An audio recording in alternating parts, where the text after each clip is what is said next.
años de ordenado, en estos días 28 años de ordenado.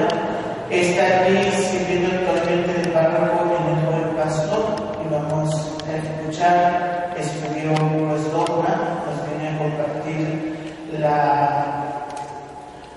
conferencia, la fe que profesamos en el mundo. Vamos a ponernos de pie para iniciar con una pequeña oración. Vamos a ponernos en pie. Bueno, ¿cómo estamos? ¿Bien? ¿Sí? No tanto, no soy. ¿Sí? ¿Están bien? Sí. Ah, muy bien. Parece que están mejor.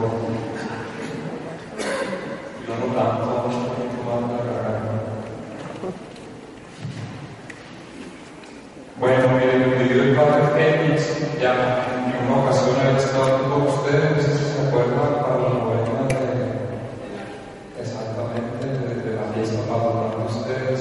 ¿Sobre qué reflexionábamos? ¿Se acuerdan? Parece que se acuerdan. Sobre los dogmas, los 4 dogmas marianos. Bueno, y nuevamente parece que no nos fue tan mal, porque el padre pues nos volvió a invitar, entonces aquí venimos este ratito a compartir. Pues evidentemente estamos en el año de la fe, vamos a reflexionar sobre la fe que profesamos en el credo. A ver, vamos a empezar a dialogar un momentito, ¿por qué es importante conocer la fe que profesamos en el credo? A veces la sabemos de memoria, la recitamos los domingos, pero en realidad eso no significa que la conozcamos, ¿o sí? ¿No? ¿Sí? Bueno, ¿por qué es importante profundizar en el conocimiento de nuestra fe? ¿Ustedes qué piensan? ¿Por qué? Conocer más, asegurarnos que estamos en el buen camino. ¿Qué más? Conocer lo que creemos realmente más. ¿Qué más? Acrecentar la fe, tenemos que nutrirla. Fundamento de la iglesia. Bueno, fíjense, yo creo que de todo lo que hemos dicho que es correcto, me parece muy importante para saber que estamos en el buen camino. Entonces, ¿qué relación hay entre lo que creemos y lo que vivimos? Si no sabemos, si no conocemos, si somos ignorantes de nuestra fe, ¿cómo vamos a vivir? Entonces, las verdades que creemos iluminan nuestra vida, ¿sí o no? Bueno, no sabemos los mandamientos, ¿sí? ¿Cuántos son los mandamientos de la ley de Dios? ¿Cuántos son los mandamientos de la iglesia? ¿Cuántos? 5 mandamientos de la iglesia. ¿Cuántos son los sacramentos? 7. Bueno, es importante la doctrina para la vida, muy importante. Entonces, vamos a reflexionar en la fe que profesamos en el credo. ¿Se acuerdan? No lo vamos a recitar todo de memoria, pero ¿cuáles son las ideas principales de lo que recitamos en el credo? A ver, vamos a decirlas. ¿Qué es lo más? Creemos en Dios, ¿qué más? En el Hijo, ¿qué más? ¿Qué más? Creemos en la iglesia, ¿qué más? En la resurrección, ¿qué más? En la vida eterna, en el perdón de los pecados, en la resurrección de los muertos, decíamos, en la comunión de los santos. Bueno, vamos a ver hasta dónde llegamos. Yo, bueno, lo único que hice es tratar de documentarme sobre este tema para ir tratando de reflexionar en cada parte del credo. Todo esto, ¿dónde está contenido? Ustedes saben dónde está contenido el credo, dónde se nos explica lo que creemos. Y en la Biblia sí, pero de una manera, el catecismo de la Iglesia Católica. ¿Quién tiene el catecismo en su casa? Bueno, faltan muchos. ¿Quién lo lee? Porque no es suficiente leerlo. ¿Quién lo lee? Poquitos. Qué pena. Bueno, muy bien. Entonces, ¿Para qué conocer? Nadie ama lo que no conoce. Conocer para amar, amar para conocer. Este conocimiento ayuda a purificar y a acrecentar nuestro amor a Dios. La gente pregunta, ¿dónde está Dios? O nos cuesta amar porque nosotros identificamos el amor como un sentimiento y los sentimientos son muy vulnerables y van como un barco a la deriva. Amar a Dios, a la iglesia y a nuestros hermanos. No sé si se acuerdan que dice la primera carta de Juan: quien dice que ama a Dios al que no ve y no ama a su hermano al que ve, es un mentiroso. Y si vivimos en la mentira, no somos de Dios. Conocer el plan de Dios. ¿Cuál es el plan de Dios para mí y para los hombres, para la humanidad? Y dar razón de nuestra esperanza. Dar razón de nuestra esperanza. Llegan los hermanos separados. Ahorita estamos en la semana de ¿qué? De oración por la fe. A veces ellos nos ponen el ejemplo porque se dedican más, aunque aprenden mal, pero llegan a casa y nos empiezan a hacer preguntas sobre la Virgen, sobre los santos, y no sabemos responder. No sabemos. Dicen que un católico ignorante, futuro protestante, para dar razón de nuestra esperanza. Lo primero es yo creo. Cuando nos bautizamos, a lo mejor no nos acordamos, pero por ejemplo, cuando se bautiza a los adultos, bueno, el adulto responde a 3 preguntas: si se cree en Dios, si Dios Padre, Dios Hijo, en Dios Espíritu Santo. Y a esas preguntas se responde creo. Entonces, la fe es un acto primero personal. El otro no puede responder por mí. Vital de toda la persona, es sinónimo de confianza. Yo creo, confío en Dios. Y a veces vivimos y parece que no confiamos porque angustiados, confusos, desesperados. Creer significa confiar. Sé en quién he puesto mi confianza. Pero yo creo, la fe no es solamente un acto personal, no es yo soy muy inteligente, por eso creo más que tú, o yo leo mucho, por eso creo más que tú. Es un don de Dios, también es una virtud sobrenatural. Y todo esto nos lo explica el Catecismo de la Iglesia Católica. Vamos a encontrar repetidas veces estas siglas C, porque en latín son Catecismo de la Iglesia, que es Iglesia Católica, el número 153. Ahí tomen nota para que ustedes puedan leer los números que yo les doy. Ojalá pudieran leer todo el Catecismo. Para este tema vamos a hacer referencia a algunos puntos concretos. Pero no es solo yo creo, sino yo creo en el Padre, en el Hijo, en el Espíritu Santo. Y decir yo creo en el Padre, yo creo en el Hijo, yo creo en el Espíritu, equivale a decir me confío al Padre, al Hijo, al Espíritu, me entrego, espero, me apoyo. Creer tiene que ver entonces con la vida.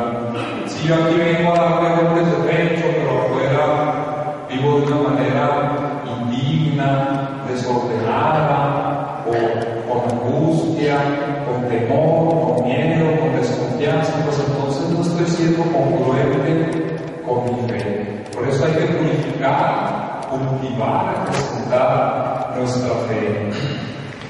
Pero no solo yo creo o yo creo en, porque a lo mejor puedo tener muchas ideas brillantes.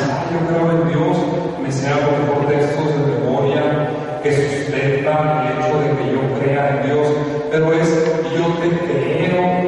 Y fíjense, en el tiempo que vivimos, pues por las circunstancias, por la historia personal, por los acontecimientos, por lo que sea, vivimos vivimos con una gran desconfianza.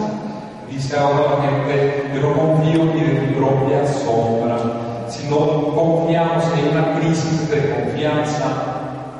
Seguramente eso está afectando mi vida espiritual.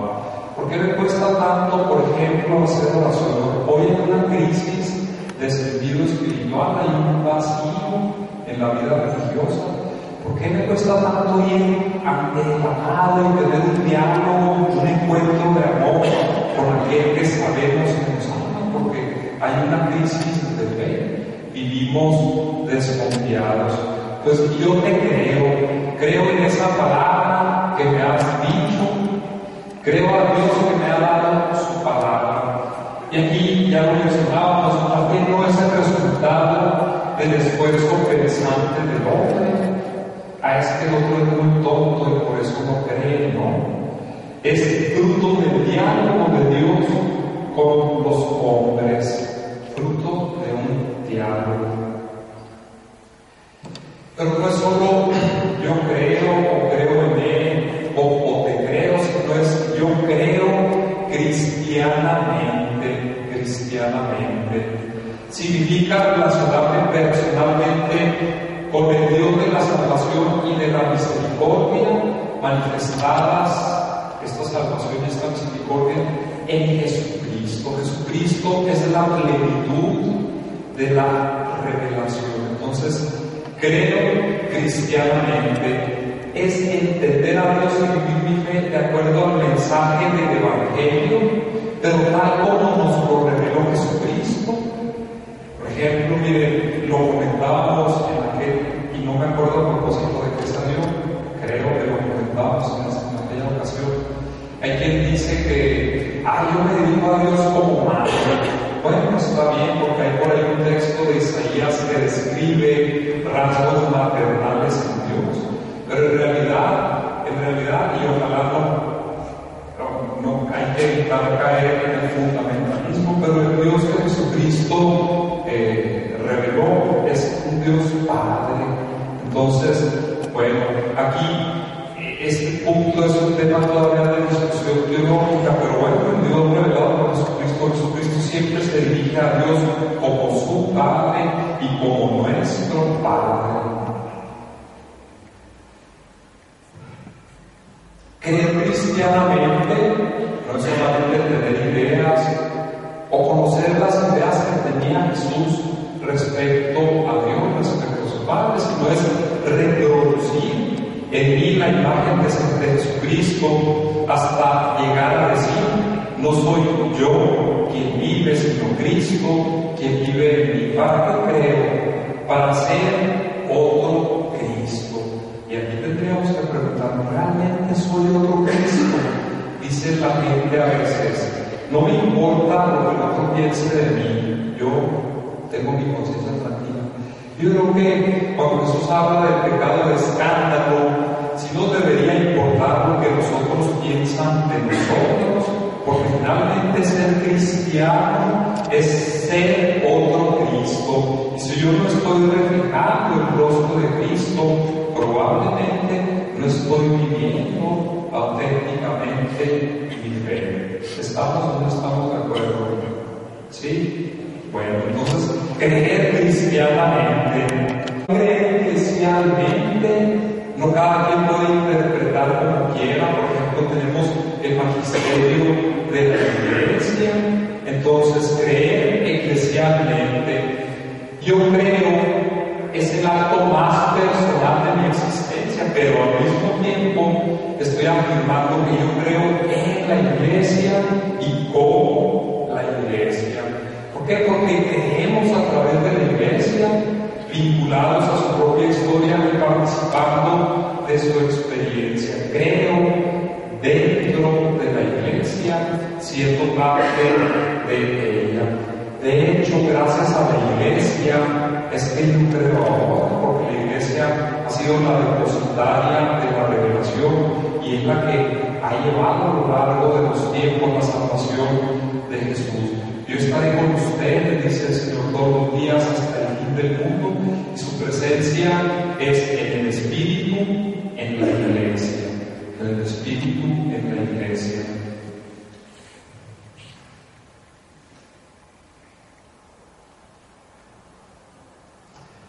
Bueno, ¿cuáles son los símbolos de la fe? ¿Qué es un símbolo? No como el símbolo, sino hablando de un símbolo de fe que entendemos nosotros. Ustedes ya han estudiado algo aquí en su parroquia, en el grupo. ¿Qué es un símbolo? Refiriéndose a este conjunto de doctrinas, de verdades. ¿Qué es un símbolo? Un símbolo de fe. Un signo.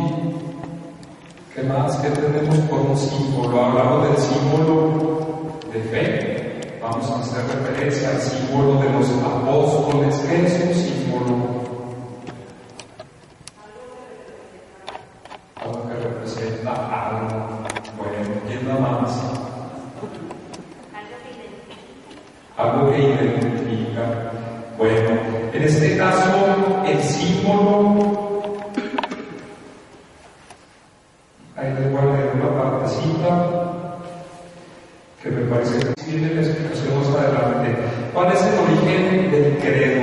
La parte esencial del credo se fundamenta en la enseñanza y el testimonio de los apóstoles. ¿Por qué en el testimonio de los apóstoles? ¿Por qué en el testimonio de los apóstoles? Ellos estuvieron con Jesús. ¿Qué más? Son testigos, lo oyeron, lo tocaron, Tomás metió el dedo en sus llagas, pero además fueron testigos de resucitar. Eso lo vamos a ver cuando hablemos de la resurrección. Nadie vio el momento de la resurrección, pero sí hubo encuentros de Jesús resucitado con algunos de sus discípulos. Entonces, definitivamente tendremos que remontarnos a la vida de la Iglesia que inicia con la experiencia de los discípulos. No podemos creer si no nos remitimos a la enseñanza, al testimonio de los discípulos. Símbolo quiere decir reunir, volver a juntar, reconstruir. Entonces, al credo, yo no sé si ustedes se acuerdan, se le ha llamado símbolo de los apóstoles, lo dice el Catecismo 188, porque es considerado, aquí un símbolo va a ser como un resumen de la fe de los apóstoles. Es el antiguo símbolo bautismal de la Iglesia de Roma. Entonces, el símbolo va a ser como el resumen de los contenidos de nuestra fe que viene desde los apóstoles, que tiene su origen en los apóstoles. Lo primero que decimos en el credo es: creo en Dios Padre Todopoderoso. Si ustedes se fijan, todo lo demás del credo va a ser una explicitación de este creo en Dios Padre Todopoderoso. Así como el primer mandamiento. ¿Cuál es el primer mandamiento? Amar a Dios sobre todas las cosas. Ya incluye todos los demás. También esta primera afirmación incluye todas las demás. Creo en Dios Padre Todopoderoso. Todo el símbolo habla de Dios, y si habla también del hombre y del mundo, lo hace siempre por su relación a Dios. Todos los artículos de Pedro entonces van a depender del primero. Los demás nos ayudarán a conocer mejor a Dios, tal como se reveló progresivamente a los hombres. Entonces este es el artículo más importante. Creemos en el Dios revelado en Jesucristo, el Dios único, el único Dios.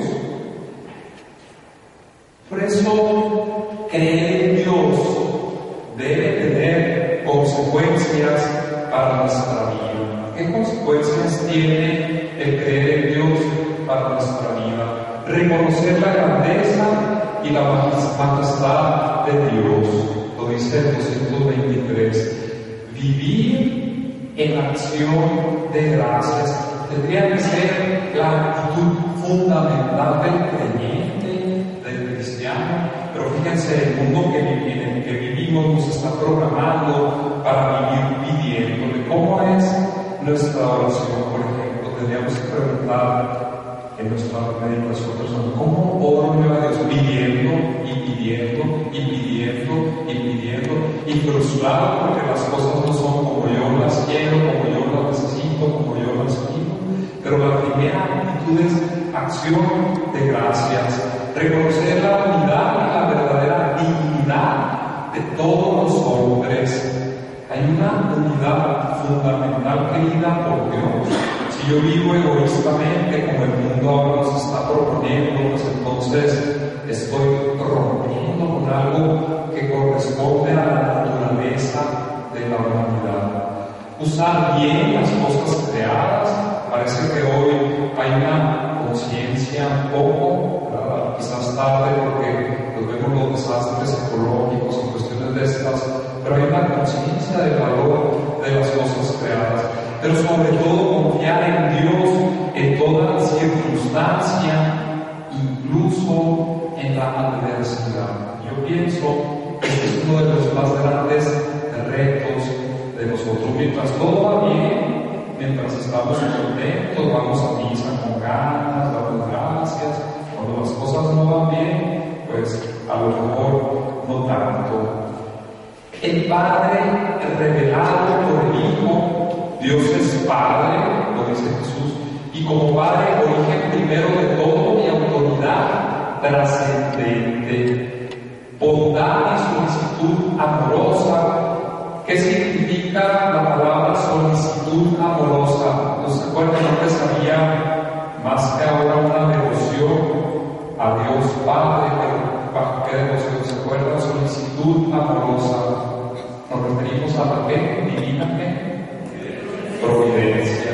Ahora, a un niño de catecismo dile la divina providencia. A pues es la parroquia que queda allá por la Tecnología, Juan Estudia. Nadie es padre como lo es Dios. De hecho, sí usamos la experiencia familiar para referirnos a Dios como Padre, pero nadie es Padre como Dios. Pero la gran revelación de Jesús es que Dios es nuestro Padre, el Padre de cada uno de nosotros.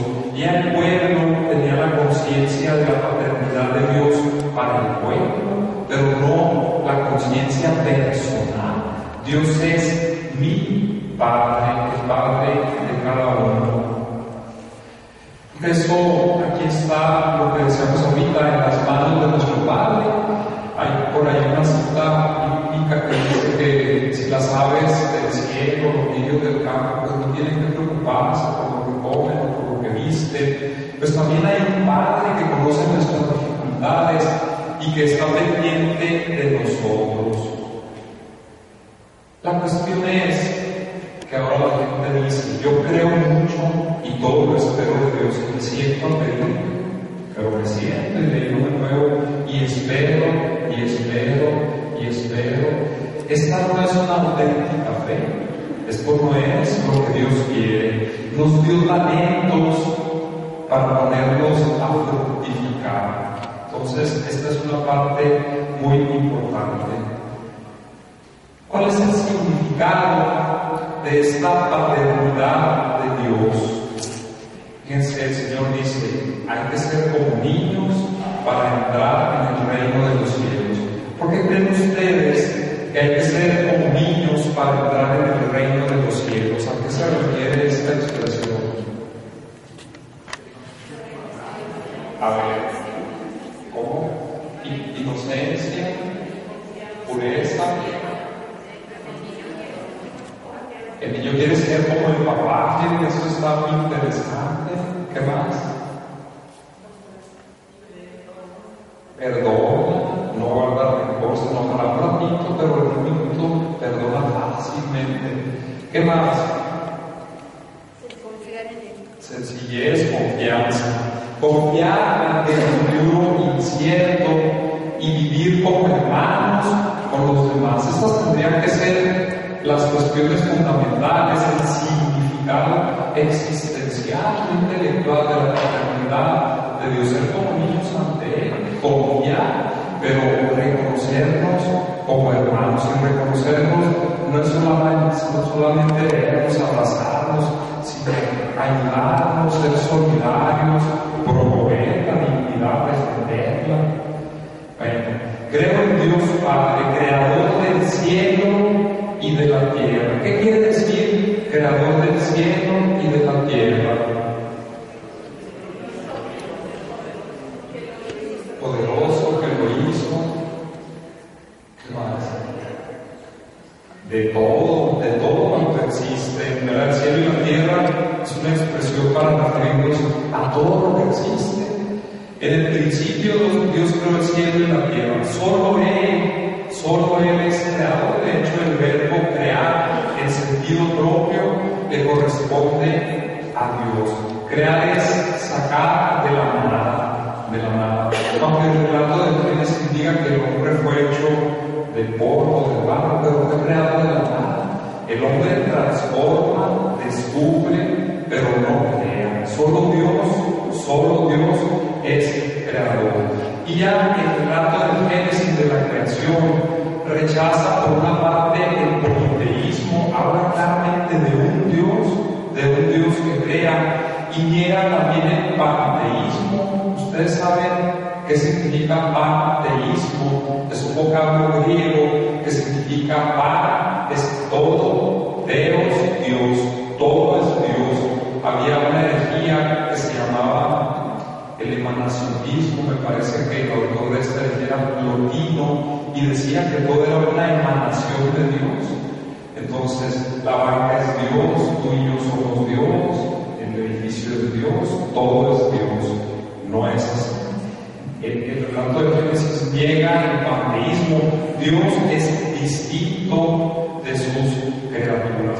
Distinto, pero no quiere decir ajeno.